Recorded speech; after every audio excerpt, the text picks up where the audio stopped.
one here with Charmander.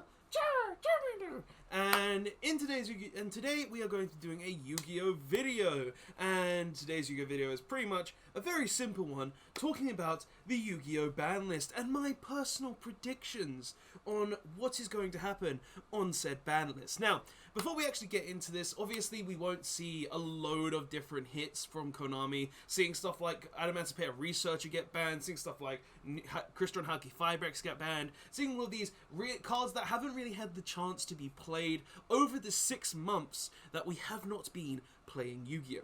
And obviously, without any real competitive play, Konami aren't going to just destroy everything, and even Charmander can agree with that, right, Charmander? Charmander! See, he even agrees.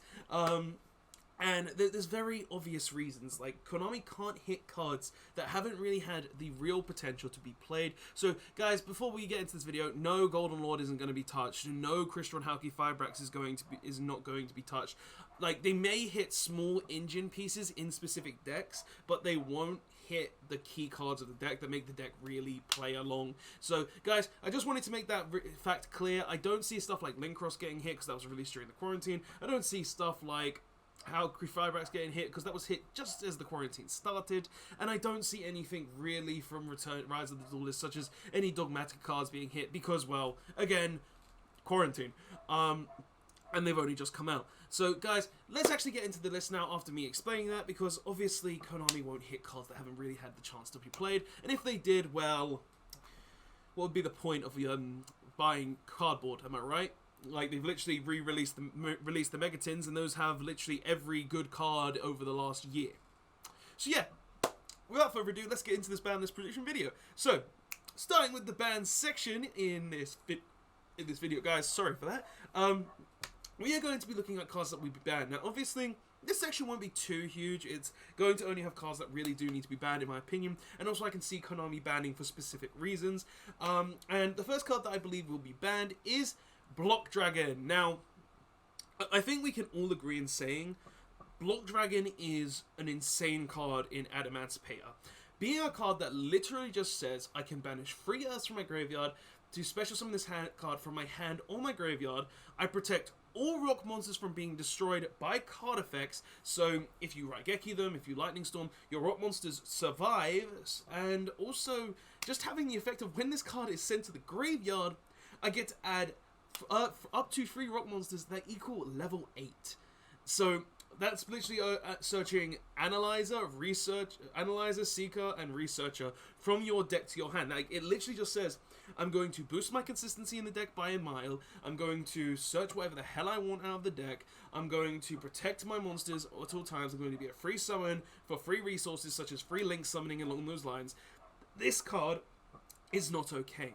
And I personally think Konami will ban this card. Like, originally I thought it'd be limited because of the amount of time we had to play the Adamantipator in real life. But honestly, the way the game is shaping right now, and with all these decks that are just really insane, being able to fully combo off, going to like 12 negates, no, not like 12 negates, like 5-6 negates, it really does make sense to hit a card like Block Dragon, because it's just a card that really just says, I'm just going to be abused, I'm going to break the game through so many means. And honestly, if it's not at least banned, I would like to see it at least limited, like in my original prediction from 3 months ago, because honestly, this card is too good to be played at free. It's a really insane card. Even though it hasn't really had its time to shine in Adamantipator, this card has been around for a very long time, since TLDR, no, not TLDR, the set with Metal Foes in it, I believe it's been around. So it's been around for a very, very long time, and I feel like it's time to go, because it really is a card that just says, I'm going to just be abused, I'm going to just get free advantage in all of these decks. And even though it's only had its time to shine recently, it's a card that really does need to be gone, so the game can, so Adamantipator can literally be balanced to an extent. Now, don't get me wrong, Adamantipator can still do all of its normal insane shenanigans even without Block Dragon, but Block Dragon just enables it a lot more and just makes it a lot easier for the deck. So personally, I feel like Block Dragon should be banned, but if Konami limit it as well, then that would also make sense to me. But they will most likely ban it because of its card that has been just doing wild things in Adamantipator, and it's even starting to go into Megalith as well, where it's just going to start doing mad things there as well. So Yeah, that's the first card that I really think will be banned, and it does really make sense for Konami to ban it. Now, going on to the next card in the forbidden section is number S0, Utopic Zexal. Now, why can it Utopic Zexal be banned, Charmander? Do you know? You don't? Well, guess what? It's kind of obvious. Utopic Zexal literally just says you can't play the game. And you know what? Why this card will most likely be banned? Oh, because you can make it with Numeron Network. Literally, Numerons is a deck that says, well, literally Numeron in any deck says you can't play the game. And Konami, and I have a little theory behind why Numeron Network, Numeron Calling, all the numbers were so easily accessible. It's because Konami were like, you know what, we're going to give everyone Numeron Network, we're going to give them all of this stuff, and then when it's time for our ban list, we're going to ban it, we're going to get rid of it, nope, not allowed it, you're not going to stop, you get it for literally maybe a couple of weeks for online events, maybe if locals start reopening, you get it for a few weeks there, but you don't get it for anything else. You get a couple of weeks playtime with this busted card, and it's gone after that. They literally be like, hey, we gave you easy accessibility, well, now this card is gone. And I feel like Konami is the type of company to do that, to be like, oh, you can have this really busted thing for a while, but after a month or two with it, yeah, it's gone. You're taking away the fun from the player base, and I feel like Konami isn't dumb enough to leave this card in the limit, even in play at all. I feel like they're going to legitimately ban this card because it literally just says, oh, I'm at Numeron Network, send calling, summon 3 numbers, make this card, opponent's turn, detach material. You can't play the game. You lose. GG, well played. And also guys, it just makes sense to hit this card as well for the pure fact that it's being abused in so many different decks. It's being abused in Elder Lich, a deck that literally just says I get free summons all the time from my trap cards. I get to summon Golden Lord with a trap card in general, and I just get free resource from getting this card. It can be used in Guru, because, oh, I activate a field spell, send it to the grave, send Numeron Calling, summon this, activate Hidden City, set Guru, flip Guru with Hidden City, get free resources there. It's literally just a hit to stop Numeron from being busted. Now, Numeron can still be played because you can play it as a burn variant, so you'll be able to play all these different cards. Like, you'll be able to play Chaos number 1, you'll be able to play Appaloosa as an option as well in control decks, so you'll still have other options, but you won't have this option because it literally says you cannot play the game. So it's like, even though Numeron did have this thing for a while, they still have other options, and I feel like Zexal is the main thing to kill here. But yeah, and the next card we're actually going to be talking about, kind of on the same lines as Utopic Zexal, True King of All Calamities. Now, I said this on my last Banlist prediction, where this card really does need to go, and there's a couple of reasons for it. One, it's just so insane saying that your opponent cannot activate any monster effects or attack. Like, at least with Zexal, you can be like, summon a Pankratrops, attack over the Utopic Zexal, but with True King of All Calamities, you can't do that. You can't do that at all. You have literally no way to get over as a VFD turn 1, unless you open Imperm, which works on the same thing as Zexal. But you've got literally 0 ways to actually get around a True King of All Calamities once it's activated its effect, because you can't summon something bigger than it, you can't attack into it. Sure, you can set up some back row, but those, if you're playing a combo deck or a deck that just revolves primarily around monsters, that's going to do nothing. And 9 times out of 10, the VFD is also surrounded by multiple negates or destructions. So it's like, the VFD is just going to ruin the game, and it's another card that says you can't play the game. So if you're going to get rid of something like Zexal that also says you can't play the game, I feel like they'll also ban True King of All Calamities as well, just to kind of balance out the game that way, so like Konami can, you know, make it so there's not all these cards that say you can't play, so just don't bother playing. Like, these kind of cards are the things that I feel like will go, just for the fact that they don't make the game fair, and they don't make the game balanced. And plus, with the Generate combo, this card is just insane, and it's another reason to get rid of it. So that's all the ban cards I have, though. As I said, I don't think they'll be banning a whole load of cards, such as Link Ross, Christian Hagi Thybrex, for the pure fact that they've not really had their chance to shine in actual competitive play outside of online tournaments. So I feel like these are the cards they will hit, because they've been out for a long time. They all are abused in really degenerate ways, like Block Dragon just being constant summoning, constant searching resource, VFD and Zexal just being complete, you can't play the game, and it just makes most sense for me for these cards to actually be banned. But limited section now though. What do I think Konami will limit? Now, this is my opinion, and these are just my thoughts personally, but I feel like the first card they will actually consider limiting, or even put back to free, is Performer Pal Skullcrobat Joker. And there's a couple of reasons for this. First of all, Odd-Eyes Revolution Dragon.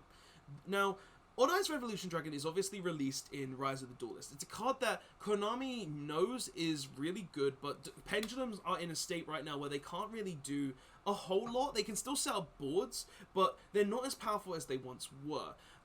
Being able to set up maybe a couple of negates, but really having no comeback material after their turn 1, they don't really have any way to do anything, unless they have a guaranteed link set up, unless they have anything else. And I feel like Konami will actually kind of start giving Pendulums some of the banned stuff back. Stuff like Double Iris Magician, Skullcrobat Joker, as you can see, maybe even Plush Fire, because I believe that card is still limited.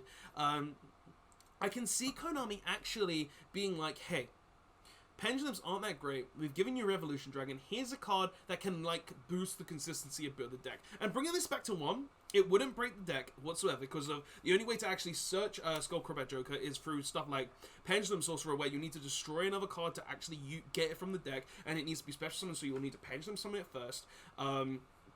It will literally just be like, oh, you Pendulum summon, you search Skullcrobat Joker, you normal it, you search Revolution Dragon, then you can discard Revolution Dragon to do whatever you need. So I personally feel like bringing back Joker wouldn't be dumb, and it would actually just give Pendulum Magicians a bit back. Like, honestly, Pendulums, Odd-Eyes Magicians, all of that, they're not that great. Like, and now that the Konami are releasing cards like Forbidden Droplets as well, decks that do mass comboing and just have tons of combo negates on board aren't really as prominent as they might seem to be anymore at some points. So I feel like Konami might be trying to go down a path where they want to give Pendulums a bit back, seeing as they've been on the ban list for a long time. They've given us Revolution Dragon, and Pendulums really can't do a whole lot in the current format, outside of maybe like make a turn 1 negate, and if that gets Dark Ruler No More, or if it gets Forbidden Droplets, well, you can't really do anything to that. So I can see Joker coming back to 1. It is something I feel like they will start off giving us back, because it's Konami and they do sometimes give it back. And coming from the last ban list as well, like they could even, like when they brought back Connorhawk to free, Unicorn to free, and Multi-Figures free, I could see them bringing Joker back to 3 or even 1 at least. So yeah, it'd be nice, or even Double Iris Magician, but I feel like Joker's the one they'll give back just to give it a bit more of a boost. But yeah, so Skullcrobat Joker to 1 I could definitely see happening. Next though is Magical Meltdown. Now, Magical Meltdown to 1. Now, I'm so on board with thinking this is going to happen, and there's so many reasons for this. 1, the Invoked engine is the most played out engine in Yu-Gi-Oh! Right now. It's being used in Shadow, it's being used in Dogmatica, it's being used in Mech Knights, it's being used in Elder Lich, it's being used in so many different decks that this one engine, and it's literally just got a Magical Meltdown reprint as well, it's being used in so many different decks, so many different strategies, that I personally feel like I can see this deck taking a hit. And there's multiple reasons for why I feel like Meltdown is going to get hit. 1, it just hurts the consistency beyond all belief. I did kind of think originally they could hit Invocation, because a lot of the times people open the Magical Meltdown or an Alistair, and then they just normal summon Alistair, but they already have an Invocation in hand, so even if you Ash it, it doesn't matter. But I feel like hitting Magical Meltdown is probably the best hit, and there's multiple reasons for this. 1, it searches Alistair straight from the deck. It says, I'm going to activate, I'm going to search Alistair from the deck, and then I'm going to get that free invocation, then go into my Mechabuzz and my Purgatorio. But it's also the fact that Magical Meltdown says, 1, you cannot negate a fusion spell. If you're attempting to fusion someone with a fusion spell, you cannot negate that. And that's one of the most powerful effects on the card, saying, oh, well, you can't negate it. It's good for you. But also, 2, you can't chain to the summon of a fusion monster. So you can't be like, oh, I'm going to I'm going to Torrential Tribute. I'm going to do anything on the summon of the monster. So it's just like, I feel like hitting Magical Meltdown, hitting the consistency and some of the protection to the fusion summons of the invoked deck will hit invoked to a huge degree. It will stop it being as powerful as it once was. It will still be really strong because you can just literally normal summon Elixir still and get all of this. But one, it takes away the protection for fusion summonings, which I feel like is a correct play. Two, it takes away the protection of the invocation itself. So if you do have a way to negate the invocation, then you're then thus able to. And three, it means that, oh, they just don't have the protection and they don't have the way to search, and I said this already, but it's also the fact that you, even if you have an Alistair in your hand, you can't search another one, so you can gain additional damage as well, because like having multiple Alistairs in hand can sometimes be lethal, and honestly, I could see them doing that just so they can prevent that kind of guaranteed lethal damage that we do see a lot. So Magical Meltdown to 1, I can definitely see happening.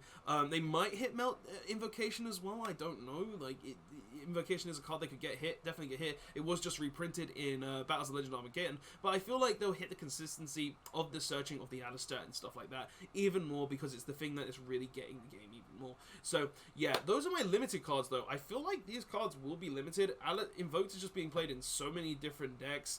Skullcrusher Joker is literally one of the best Pendulum monsters of all time, and bringing it back could really just give Pendulum that boost that they lost from when they lost Electromite, and also in the current formats where all these other combo decks are still able to go off crazy, but like Pendulums don't really have any real playability right now outside of maybe the Endymion build, or even just maybe a Draco PR build where you play like Odd Eyes and stuff like that. But honestly, I play these, I've tested these, and I'm like, yeah, these are things that could happen and might happen, and I could see Skullcrusher Joker coming back. It means that Pendulum Source will be played again, which would be nice as well. But let's go on to the semi-limited section now. Now, I think this card will... Now, honestly, semi-limited, I only have one card. And it's a card that I kind of go back on my word a bit on, but I do have a solid reasoning for this, and that is the Elixir of Scarlet Sanguine. Now, I did say Konami won't really hit a lot of decks that revolve around, that haven't really had a chance to play. I did say that, and I know my reasoning behind that is still solid. I still think they won't hit all of these decks properly, but I feel like Elderlich is just a deck that has so much already, that with just so much free summons, so many ways to get to the Golden Lord, so many ways to get free interaction with your opponent's turn to just be able to stop them from playing the game, that, and also just being able to just banish cards from the graveyard to get more resources is just insane. And I feel like Konami, like, locals have been reopening, and online events have been happening, and I feel like Konami does know that decks, things like Scarlet Sanguine, cards that just say I'm going to get a free summon from the deck, and then comboing off with cards like Conquistador to be able to destroy opponents' cards, the Banished one from Grave, all of them. They know that these cards exist, and they know how easy it is to get to like this card in general. So I feel like Konami will potentially hit this to 2. And I know I said they probably won't, and they could still not hit it because the deck hasn't had a lot of real life play time, and people have spent a lot of money on it. But it is something that I look at and think, hey, this is a possibility of happening. It could happen, it might not. It's something that definitely does have the potential to happen, but that's just my thoughts on the card, because it's something that could happen, and it's definitely something I could see Konami doing, just for the fact that it is a really busted card, being able to summon Golden Lord from the deck, and then being able to just use it with so many things, then banish it from the graveyard to get a Golden Land spell or trap. It's just a really insane card, and I feel like it is the potential of this card being hit. Plus, they do also have White Light and Black Ritual, I think it's called. So they do have more ways to summon that Golden Lord. It's just like, this is the one that really does give your opponent the interaction, and that's why I feel like it could be hit. But yeah, going on to from semi-limited to unbans, now going straight to free. First of all, I feel like Tour Guide will go to free. It's been on the semi-limited section for the longest time. It makes sense for it to go to free because the card literally like Tour Guide isn't being used. It's not being used in Unchained. It's not being used in anything really but Burning Abyss, and it's doing nothing in the game, so I could definitely see it coming to free. It doesn't make sense for it to be on. Widow Anchor, Engager's banned, multi-rolls at 1, giving Sky Striker literally 1 more Widow Anchor isn't going to change anything. The deck can still do plays, but I can see Widow Anchor going to free very easily. So yeah, those are the 2 kind of obvious ones that I wanted to get out of the way real quick. But 2 other ones that I think will come to free. First of all, Draco Face-Off. I feel like Draco Face-Off will come to free for kind of the same reasons as Skullcrabette Joker. It's a card that really has just been sitting on the limited section in the ban list, or even the semi-limited section. I think it's on the limited section for the longest time. It's literally been a card there that does absolutely nothing. And no, I'm actually pretty sure it's limited. It does nothing. The card in Pendulums isn't even used. The only Draco powers that the only true Draco Slayers you actually use in any Pendulum deck now is just like 1 Luster Pendulum. And I'm like, looking at these cards, looking at the cards in Pendulum in general, like a lot of these old ones aren't even used. So honestly, I can see Konami being like, hey, these cards aren't being used anymore. They've been on the ban list for the longest time. They've been power creeped beyond belief, and you need to be using cards like Bricks as well along with them, because you need to play at least 2 Bricks with Draco Face-Off. You need to play you need to play a Vector Pendulum, and a Elector Pendulum at least, to be able to guarantee that you always have this card live anyway. So it's just like, looking at this card, looking at all the other Pendulum cards, I feel like this card is one of the ones most likely to go to free. There's no real reason for it to be at 1, and I could see Konami bringing this to free very easily.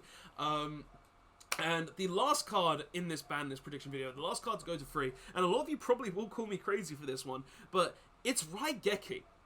And I have a couple of reasons for this card as well. First of all, Dark Hole. Dark Hole is up free, and that has done nothing in the game. Dark Hole has done literally nothing in the game up free. It's been most used in decks like Unchained to be able to destroy your own cards. So it's like, it's done nothing. And free, well, it's done stuff in Unchained, but not my point. It does stuff in that, but nothing else. But Raigeki, looking at it as a card and being at 1, it's also doing nothing. Like, Raigeki has done nothing in the game since probably around maybe 2018. And that's mainly because there are just so many decks that play so many big negate boards that Raigeki just can't do enough. It doesn't do enough to get around boards. There's so many cards in the game with protection now. Like, literally, you can literally just activate any card in the game. You can activate Raigeki and there'll be a ton of cards to protect them. Block Dragon is one of them. It protects all rock monsters. Looking at decks like Thunder Dragon, for instance, they have like Titan that protects itself, and Colossus used to be able to protect itself. Salamangreat, they have a Balinx that protects their stuff. They normally have multiple negates. Raigeki at 1, it's not needed. It can go to free very easily. The card has been out since the beginning of the game. It's done nothing since for about 2 years at least. It's done nothing for like 2 years. It's a card that, yes, can be very powerful, but I feel like it can go to free. And there's more reasons as well. One, to help the going second strategy, because obviously in Yu-Gi-Oh! Going second strategies do exist, and they don't really do very well, and I feel like giving Raigeki to these going second strategies will give them an extra edge that could really potentially help them a lot more. There's also other reasons beyond this as well, so instead of just the going second strategies. One, it gives you an easier way to play around these big boards. Like, you can waste a negate with the Raigeki. Say your opponent's got 4 negates on board, 3 of them are monster negates, and then there's 1 spell and trap negate. Well, you could waste another card, potentially they negate that with the spell and trap negate, and then you use the Raigeki. That gives you a way to play around that. But also, if you need to get around that spell and trap negate to actually play the game, well, you could activate the Raigeki, and then that's gone. So then you go ahead and use the spell card that you need to play the game. Like, it's just having these kind of cards in the game that say, oh, now I'm able to play the game, and it just gives me that easier. And I know people are probably thinking, oh, well, if this came back to free, then people would just be citing free Dark Hole and free Raigeki, but honestly, I don't think that would happen. Raigeki is a strong card, but it's not a card that I could really see being sided at free in every deck, because there's just so many decks with protection, there's so many ways to negate it, and it's just a card that really doesn't need to be at 1 anymore. It's a very old card, it's a very strong card, but looking at other cards in the game, stuff like Lightning Storm, cards better than that, being able to destroy back row and all attack position monsters, like there's just so many other cards in the game that do a lot of different things. Like hell, you could play Lightning Vortex, you could play Dark Hole in general as well, if you like Unchained Dude to destroy your own stuff to be able to get around that. Like there's just so many different factors with Raigeki. It sure destroys all your opponent's monsters, but let's be honest, there's just so many ways to negate it, so many ways to play around it. It's like, it doesn't even matter now. So that's just my personal thoughts and opinions on that. It's just like, I feel like the card could come back to 3 very easily, and it doesn't need to be at 1 anymore. But guys, that is my ban list prediction though. Like all of these cards I feel like have a very good potential on being hit. Scarlet Sanguine, it could happen. It's just something I could see Konami doing because the card is very good. But the rest of these cards I could definitely see being moved along the list, moved around the list, getting hit for their reasons that I've mentioned. Like they all have their own reasons. Like Block Dragon, just really Block Dragon abuse. Zexo and True King Calamity is not allowed to play the game. Pendulum support, bringing him back, give Pendulums back some of their stuff. Meltdown, Invoked is too powerful, hit that stuff now. And then just other stuff that don't really need to be hit. But guys, that's the video. Tell me what your thoughts are on all these cards in the comment section below. I'd love to hear your thoughts and opinions on them. Maybe your thoughts on the ban list, what maybe will be hit as well. I'd love to hear that as well, because I always like to read the comments and see what you guys think may be hit or may not be hit. But yeah, tell me what your thoughts are on this. Maybe you think Link Ross and Crystal and Halki Firebrax will be hit. Maybe you don't. Maybe you agree with me because of Konami these decks haven't really had the chance to use them. And that's gonna be it, guys. Don't forget to like, comment, subscribe. Definitely hit the like button for Charmander, because he's there. He's my little buddy now. He's in the videos. Like sometimes he doesn't appear, but he's in the videos, guys. And I have my Pokeball for him. I have my Pokeball. He won't go in. He doesn't like the Pokeball. He's like Pikachu. He doesn't like it. But yeah, guys, that's the video. Don't forget to like, comment, subscribe. Definitely hit the like button if you're a fire type trainer like me, who always picks the fire type. And yeah, guys, don't forget to like, comment, subscribe. I'll see you guys in the next one. Konami, please do a lot of these things, especially the Zexo and True Kings are called Calamities. It needs to happen. But yeah, guys, that's the video. Robot1 signing out. Later.